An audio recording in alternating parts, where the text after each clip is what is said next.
Rosa era diferent. Ell era rosa i tots els altres eren blancs. El conte Monstre Rosa ens explica la història d'un monstre que neix en un lloc on tots són igual, excepte ell. Ell és diferent.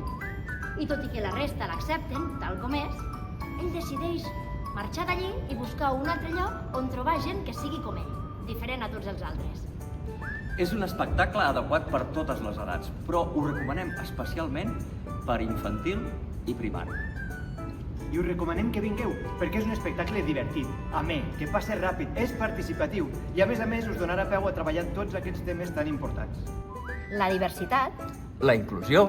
I l'acceptació d'un mateix. Us hi esperem!